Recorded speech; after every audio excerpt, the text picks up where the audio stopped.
Every time I watch Twin Peaks, I think of Dragon Half.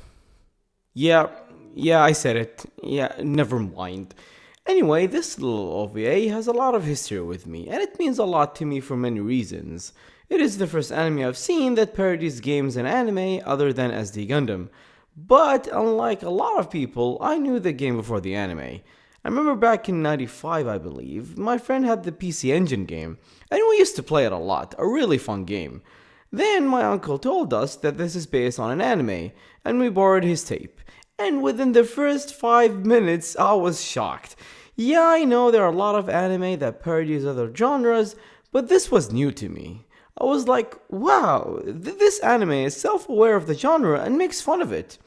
And it was genuinely funny. And a few years later, I got the manga, and oh my god, like what a fun read.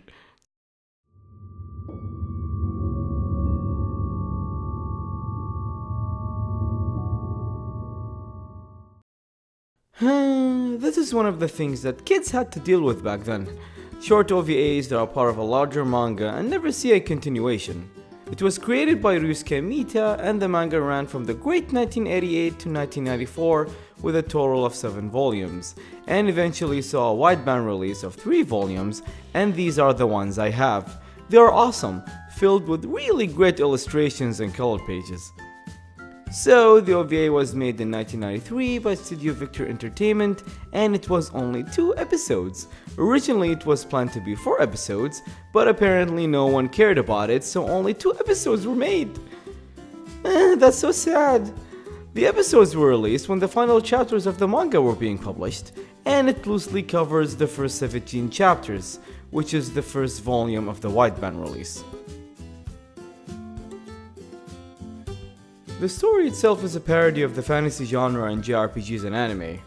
The plot focuses on Mink, who is half dragon and half human, hence the title, as she goes to adventures that makes no sense whatsoever but funny as hell.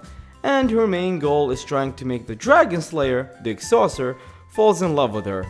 That's the story, it's just Mink's silly journeys through bizarre situations.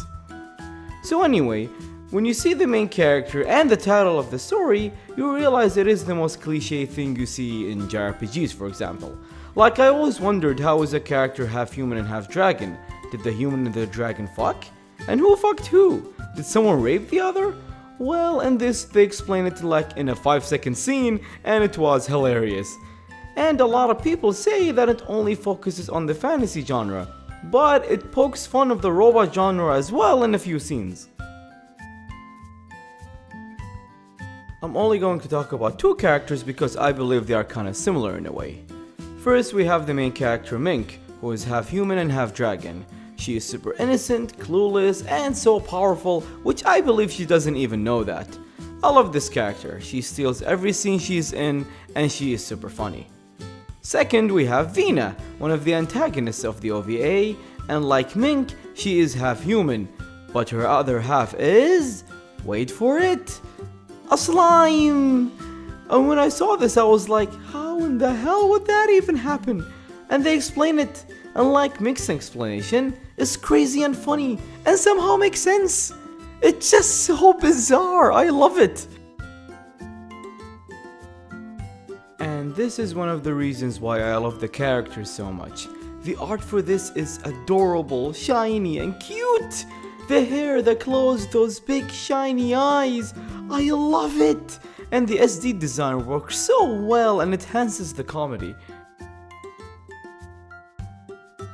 Like a lot of short OVAs at the time, the animation is impressive. Everything is so colorful and the action scenes are fluid, fast, and effective. It's pretty to look at. Well, that's the perfect word for it. The animation is pretty. Nothing else to say.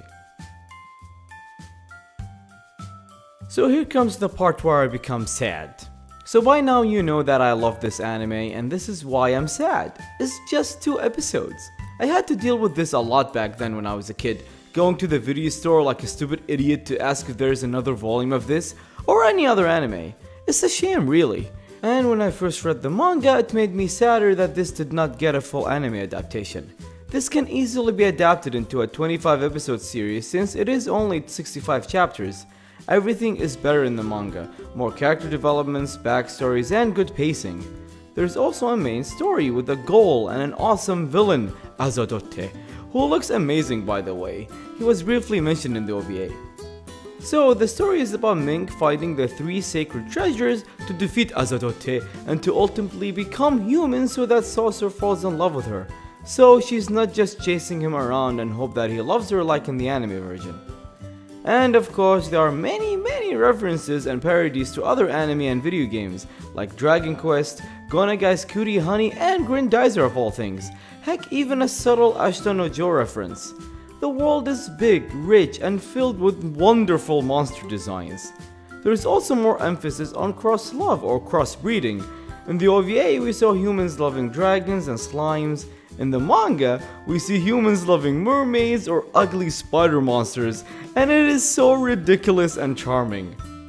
And the final chapters are really fun with a really cool final battle, great epilogue that got extended to the extra chapter Dragon Half Z, which takes place 8 years after the events of the original story. It's included in the 3rd volume here. All in all, the manga and the anime are great, and the manga to this day is one of my favorite comedies.